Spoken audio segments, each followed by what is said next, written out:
Hey, how you doing? Thanks for downloading the show. Welcome to Garden Fork Radio. It's the eclectic DIY show. I also have a YouTube channel. It's me and my friends talking about what we think are interesting things. Today, I'm here with Nicole, who's the smartest person in the room, and we're going to talk about the new AI bot called ChatGPT. Right, Nicole? I think I'm the smartest friend in the room. Yeah. No, what did you say? You're the smartest person in the room. I like chatting with your friends. I think that's great. Yeah.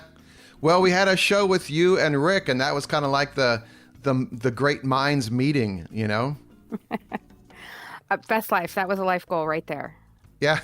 Take that off your bucket list. Yes, absolutely. We're going to do another one, too. Yes, and now Rick has started a three-way back channel chat with the two of us, and he sends us way too many links. I love getting links. I'm usually the link sender. It just warms my heart to get a link. Oh, okay. All right. Well, I'll just take a back seat, and I just kind of nod at Rick. I'm like, okay, thank you for sharing that. Anyway, Rick will be back on the show. Several of my Patreon supporters are like, hey, where's Rick? And then I bring Rick on, and then everyone's fulfilled. I'm a Patreon supporter, and I recommend everybody else be a Patreon supporter. There you go. Thank you. Pictures of the dogs. Best life. Yeah, it's kind of fun. I mean, there's an app on my phone for Patreon. And instead of sending a photo to Instagram, I send it to Patreon, and it goes to all my patrons. And I like that a lot better than... I think this could be a whole nother show, but social media to me is begging for likes. It's begging for attention. Whereas with the patrons, it's people that know me. It's people I trust. And I just put stuff out there. Kevin Kelly, one of my favorite gurus, has a whole thing where he spends summers with the Amish. And people have this idea that the Amish are opposed to technology, but they aren't. They just check the technology to make sure if it brings their community closer together or further apart. And so I try to think about all of my social media use kind of with that lens. Oh, so my Instagram is completely locked down. You know, to the extent possible. I'm sure that there are ways to get around it, but I have it not set to public. And in fact, I culled it. So not everybody in the world, only if I actually know you do you get to see the pictures of my children. But the use case I have for Instagram is at the end of the year, I make an actual physical photo album of the pictures using this great little company called Chatbooks. And so, you know, for the last, 8 years, that's been my children's photo album. Oh, great. So, but I agree, begging for likes. So the next thing we want to talk about is this new AI, I don't know what the AI system, I guess, for lack of a better word, that is perhaps can change our world. Maybe it's already changing our world. And I asked if Nicole knew anything about it, and she said yes, because I know enough to be dangerous, but between the two of us, maybe we can explain it to the listeners. And I have some concerns about it. Well, so I feel like, 3 months ago, people were like, I don't think Google works as well as it used to. And I kind of agree with that. Like, it's not giving me the answers I want anymore. And then all of a sudden, there's this like explosion of new searching options, which that's been nice. So the ChatGPT, when that, I don't know what, has been around for a month now, Eric? I don't know. My husband's an early adopter. Immediately, he and my son started using it to create art. And so that's been fascinating. So my son's used it as like an idea generator for how to put different things together. So he'll have put in the search term to ChatGPT, make a cat that's steampunk, but out in space. And, it will pop up with, like 50 different options of a steampunk cat in space, which is awesome, right? Like for an idea generation. But then you can use it for text. And that's where things get scary because you can tell it, write me a report about an imaginary island with 5 paragraphs and make sure you include, these three details. And it'll pop out a report that's perfect for, say, a fourth grader Yeah. who was looking to get a B without even editing it. And that is where, I mean, I'm assuming that schools, all of our schools, many of our schools in DC are now computer, on the computer. My son doesn't write anything at all in middle school, it's just in the computer. And I think we're going to see that pendulum swing hard back the other way, and everybody's going to have to go back to paper. Wow. So basically, tell me if I'm wrong, but ChatGPT is an artificial intelligence platform that uses some supercomputers essentially to scour the web for information, and it learns how to form sentences. It learns about different ideas and concepts. It catalogs different art. It does what's called in web parlance, at least, scraping. It scrapes the web for data, and then it learns basically what comes next in a sentence, what comes next in the creation of a story. And using this huge data set, it can create answers for you that are probably correct. I mean, there's people that try and trip it up and they are fairly successful.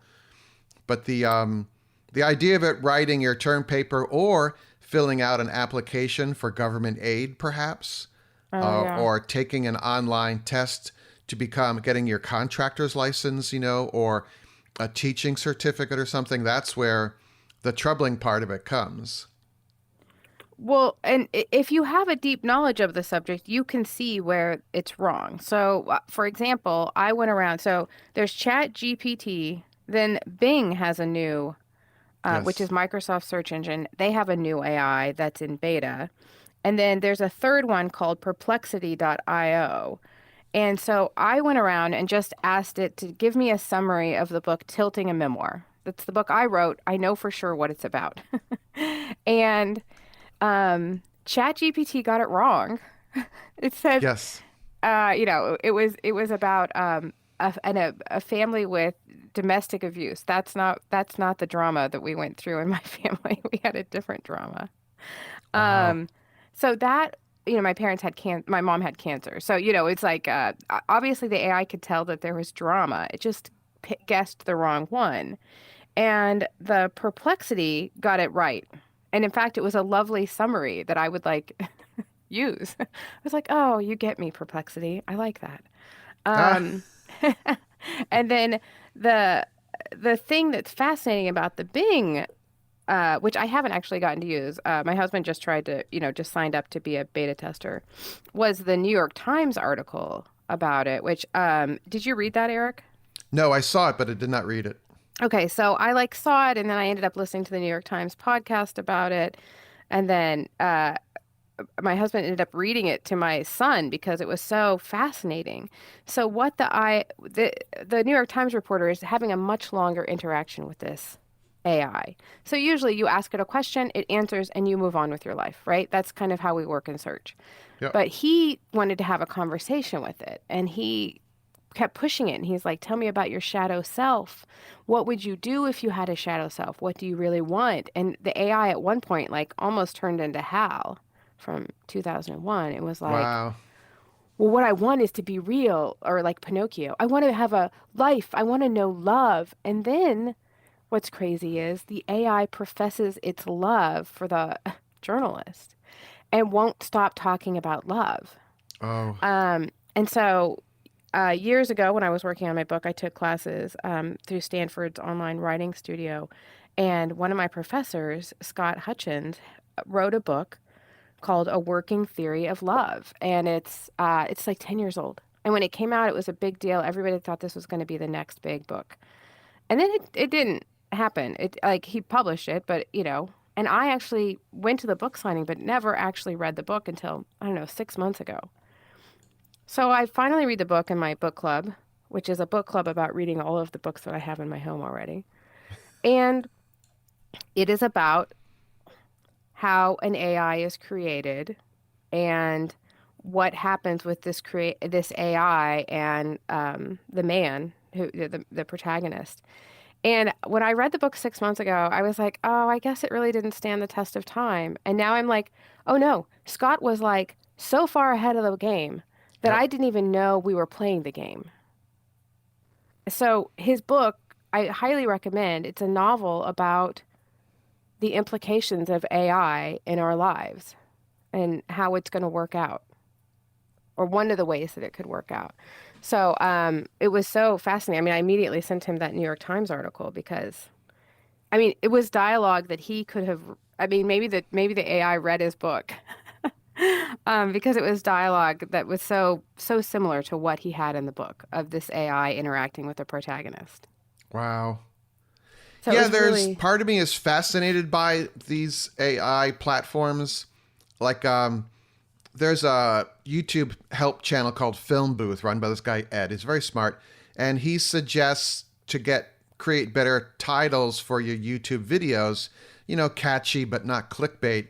To use ChatGPT, and he did an example. He had I'm making a video about how to help YouTubers uh, get better views. What are some good catchy titles? And please give me 10 of them. And the AI, the ChatGPT, cranked out 10, and a couple of them were quite good. So you could use it either, you could literally use that title, you could fine tune it. I'm attracted to it as an idea generator. But the flip side of it, there's two quandaries for me. One, these AIs are basically scraping the Garden Fork website and learning from content that I've written without compensating me. And the second thing is that it's going to be very easy to create content-based sites that might beat out my site in search. And so Google and Bing will send people to the AI generated site instead of my site, which I've created, with my time and brain. blood, sweat, and tears. Yeah. Well, So it's fascinating but troubling to me. well, that's the line between like AI and human, right? Is like what can it create? And so you bring a good point up, like that's where things are going to change when it can create, like you said, websites or and who's paying it. I guess maybe it's like who's paying attention to what it creates because there's like a website, oh, Lance Armstrong's health website, whatever it's called. What did he used to do? I mean, he was a biker, but he Right. also Never Live stop or Strong. something. Live And strong. Live Yeah. Strong, right? So his that website for some reason has a lot of health information on it. And it would frequently come up at the top of the search engine, but it was never really what I wanted. Like it wasn't the information I needed. Um, so I wonder too how the search engines are gonna like adapt because like I said, like ChatGPT didn't really know what my book was about. Sorry. No, it's fine. But at least that means I'm not going to use. Do you know what I mean? Like, how many times will people use it for that reason and then just move back to Google or move back to finding their information some other way? Yeah, I don't know. There's an article on Big Think that I will link to, but there's evidently several people on Twitter that are testing the creative abilities of the ChatGPT AI to create storylines for movie scripts. Oh, fun. And so they write about a stagecoach team that's trying to cross the mountains, and one of the guys breaks his leg, and then ask them to write what's called a one page in movie parlance, which is a one page description when you're pitching the movie idea to the studios. By the way, you don't need a movie studio to make your own movie anymore, but I really believe that. But it's just So the it did elevator quite pitch. well. Right. Yes, the elevator pitch, and it did quite well. So you're like, oh, I think this is going to put a lot of people out of jobs. Well, I really wanted it to give me keywords to use like in Amazon ads to see Uh like huh. if I could influence that. And I couldn't figure out how to get either of them to help me with that. Now, honestly, I haven't tried the Perplexity yet. I would say Perplexity is more akin to, it looks more like Google, it behaves more like Google. It just seems to give you better searches, better information. I definitely am leaning towards using that out of the three of them so far. I literally just got an email from a company that helps me run my website called Yoast. They help fine tune SEO titles and videos and stuff. And they're asking their customers, should we use AI to create content for our website? Oh, wow. All right, see, we're cutting edge here over at Garden Fork. It's not just generators. Yeah.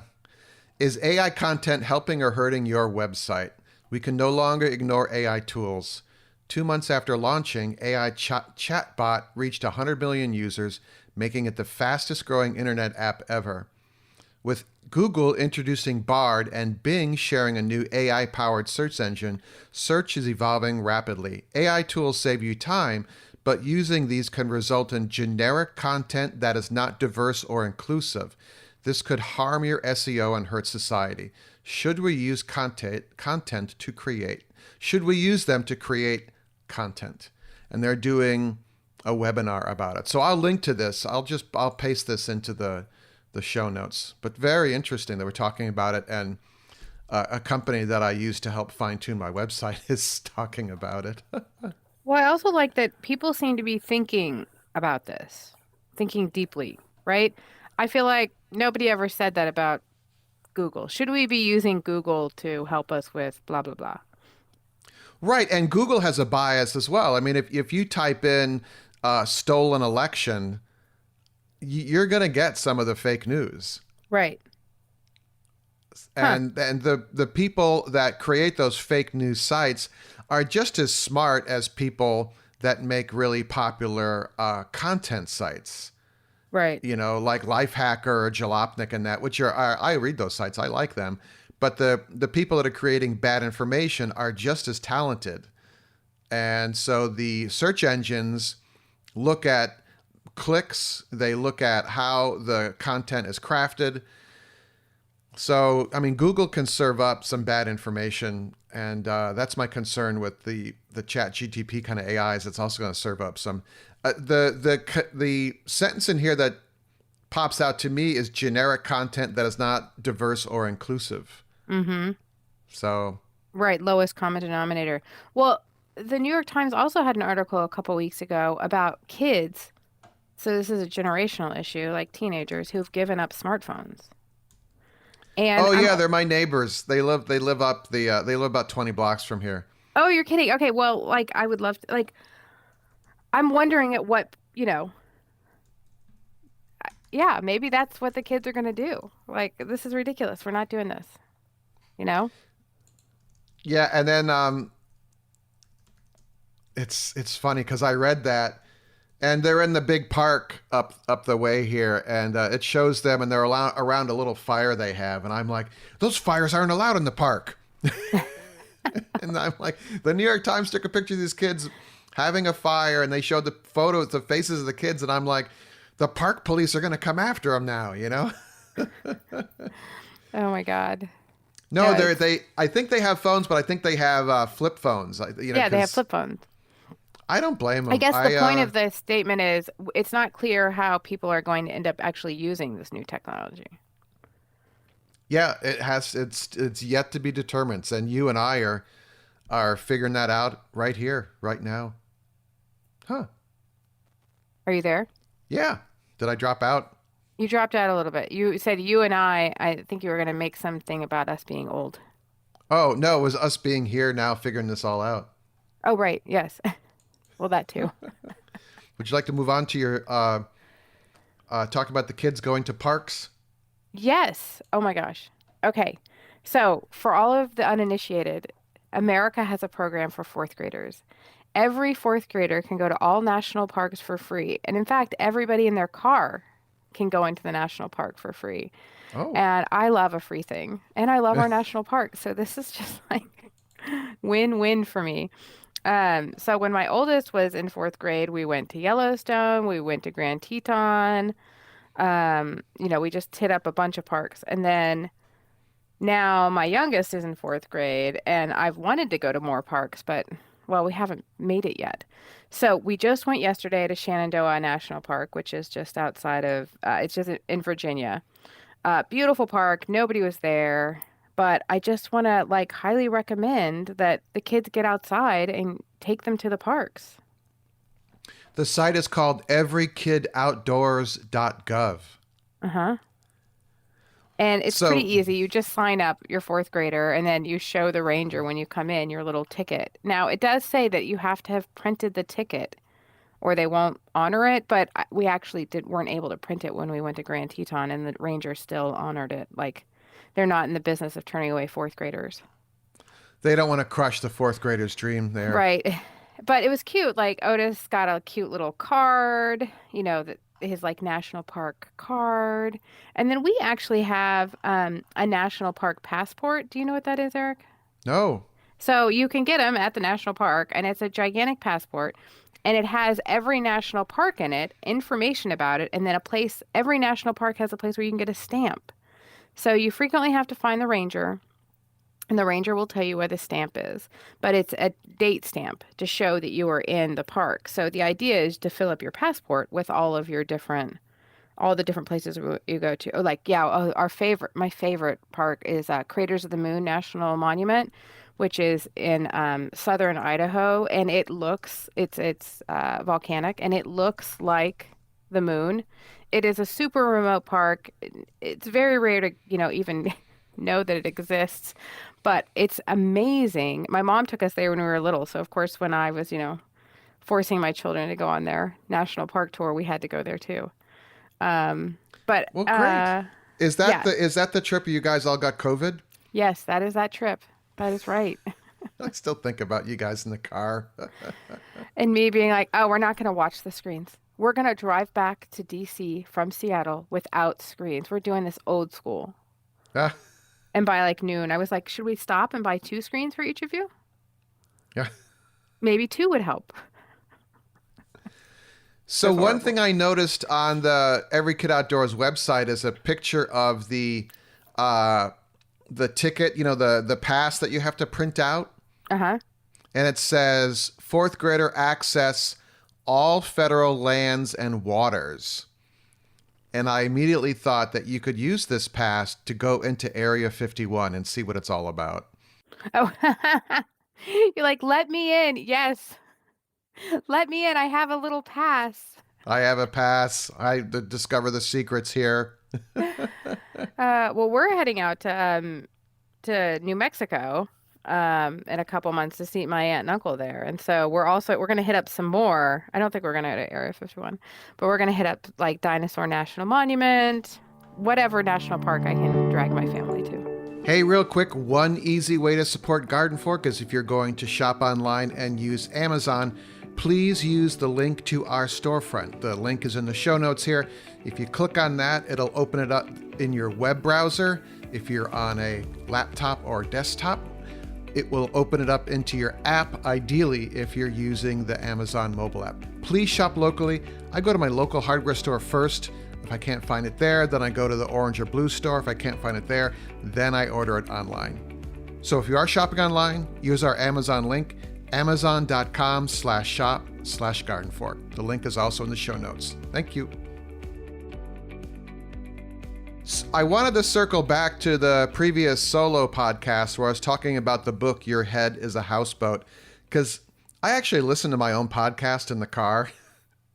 And I was driving back to New York City yesterday. And I think I muddled over the ending of talking about that book. But the book kind of through these great cartoony drawings and this first person narrative that Cam writes about, he kind of explains some of the weird stuff that happens in my brain, and it confirmed to me that I'm not the only one that experiences this stuff. Okay, can you give us a for instance, like Regret. thinking that? Go ahead. There cringe moments from my past that Oh yeah, okay. just pop into my head and are physically painful. Like my shoulders tighten up and I'm like, oh, that was a really horrible thing I did. And until reading a couple of paragraphs in the Houseboat book, I thought that I was the only person that ever happened to. Oh, I'm sorry, Eric. Yeah, we all do that. Okay. Yeah, we're all out here reliving our worst moments. Apparently, if you have a, what's it called, eidetic memory, where you remember everything exactly right. Uh-huh. What's that called? A photographic memory. Right? You can go back, and it almost sounds like you have a memory like that, and you can kind of relive the entire experience. Like, I don't have a photographic memory. So, when I think back, I'm like, oh, that was horrible. And I can kind of like, I've forgotten enough of it that I can move away. Yeah. Um, but yeah, if you have the ability to like relive that experience. Now, does he give you tips like what are you supposed to do? Like try to reframe it and be like, well, let's remember a really great experience of, going with the dogs this morning to the park or I don't know, something else. His big thing, which I agree with, is to focus on the positive and focus on the present because you can't change your past. You can't edit your past. And he does it through journaling and meditation. And I thought journaling was kind of a bunch of bunk. And he phrased it in a way that I'm like, oh, like my wife this morning said something very nice to me, and she has a smile and she has her eyes are smiling. And instead of that, I focus on this flashback from the past when I'm like, and so the journaling, you are appreciative for things that have happened during that day. And so I'm making mental notes now about positive things that have happened that day in the present. And that fills up more of my brain than the cringy stuff. And it also, when a cringe happens now, it doesn't hurt as much because I'm like, oh, I read in the book that Cam wrote that this happens to him too, and this is how he dealt with it. And someone else, I can't remember where I saw this on the internet, but basically some influencer that said, you can't change the past. And I'm like, Right. oh. They said it at the right moment when you were thinking, open to hearing that. That was an action forcing event. Is that what you call that? Yeah, right. Just let go of the past. Like I read something. I have no idea, but it was like let go of all regret. Like regret is just like the dumbest thing because like it's done. There's Do better next time. yeah, I'm blanking on the lady's name, but she is a big meditation guru. Um, and she calls it rain, letting go of, let me just type it in, rain, letting go of the past. And she has this process for letting go, guided meditations. All right, well, I can't find her name right now, but anyway, Well, you'll find it. we'll talk But about you this know what I was again. gonna what it said to me when you were talking about this though is like your brain builds neural pathways. And if Yes. your default neural pathway is to always go to like the bad thing, that you need to work on getting those neural pathways to go to the positive thing. So I can see how like the physical act of journaling helps create those neural networks. Yes. Yeah, and your brain has an elasticity to it, and you can rewire your brain. Right. I mean, just look at Right. people that have strokes. Oh my gosh. Yeah, that's true. Friend Totally of true. mine All right, is well this is sorry, go this ahead. is good. I'm definitely going to get this book. It's a fun book. It's an easy read. How did you find it, by the way? He has a YouTube channel, and he basically just he's got like an old school, looks like a 50s microphone. He's got tattoos all over his body, and he's like, look, I've had this insane life. I did a lot of drugs. I stole from people. I did this, I did that. And then I realized I didn't like that anymore. And here's how I changed my life. And Oh, he just talks from first person experience. And I think he has I don't know if he has a script or some notes, but it came across my YouTube feed, I guess, my yeah. homepage. Mm-hmm. It's called, his YouTube channel is called Struthless, S and then Truthless, all. And I'm like, oh, there's someone else that has had this. And he's just so honest and open about it. Right. And he, And then he does these offshoots. He did a video about the history of typography. That's actually how I found him, because I'm into design and stuff. Right. And he did this great history of typography. And then he also was like, oh, by the way, I have all these self-help videos. And that's actually kind of like me, because I think Garden Fork is kind of self-help. And yet then I like to go off on these tangents about pizza ovens or something, you know? So like I want to do more video logs, and the view rate on those are abysmal. And yet I still want to make them in addition to the pizza oven videos, you know? Right. So that's how I found him. And then he was just it just connected with me. I guess kind of like how Garden Fork connects with people when I say done is better than perfect. Let's go cut down the tree, you know? Right. Oh, along those lines, circling back to the Every Kid Outdoors, they also have a program where they give out money to schools to take kids outside. So I applied for the money, and Otis's class got to go to Northern Virginia to a Native American park that's over there. And I didn't go on. This is the one time I didn't go on a field trip. And like literally, I have made it to all of them. But this one, I was like, I'm not going. And because I got the money for it, I was like, I've done my duty. And he comes home and he's got this scratch on the front of his face. And I was like, well, that's a weird scratch. What happened there? And he's like, oh yeah, a branch almost fell on my head, but it just missed me. It scraped my face. And I was like, oh God. He's fine. He's fine, but like the widowmakers are real. Pay attention when you're outside. Yes. That was the other thing in Shenandoah that was so weird when we went yesterday, was that they must have had horrible windstorms, because thousands of trees were not blown down, but had branches blown off, and you could see the fresh breaks on all these different trees. And we didn't see another ranger. I wanted to ask about it, but global climate change. Unfortunately, yeah. Yeah.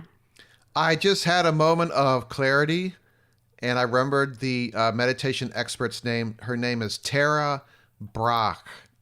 Tara, Tara, and then Brach, Brach, and it's tarabrach.com. And she has a process called RAIN. The acronym RAIN is an easy to remember tool for practicing mindfulness and compassion using 4 steps. Nurture with self-compassion. Take your time to explore it. Move through the steps whenever challenging feelings arise. And she has an online course about it. So it's tarabrach.com, and that'll be in the show notes here. Great. Wow. What a fun show. We talked about the doomy AI, and then we went back to cool stuff. Yay. In the after show, we are going to talk about the idea of using a Discord discussion group for patrons. If you're interested in supporting the show, I asked for a cup of coffee a month. We talked about it at the beginning of the show as well. Photos, Eric's brain, stuff like that. If you know about ChatGPT and AI and stuff, we would like to hear from you.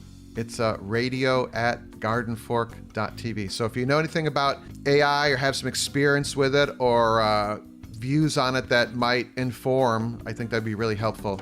radio@gardenfork.tv. Nicole, thank you for your time. Thanks. So go out and do cool stuff and make it a great day. Thanks. Garden Fork Radio is produced by Garden Fork Media LLC in Brooklyn, New York. Our executive producer is Jimmy Goose. For more information about Jimmy and the custom hollow books he makes, visit hollowbooks.com. The music in the show is licensed from audioblocks.com and uniquetracks.com.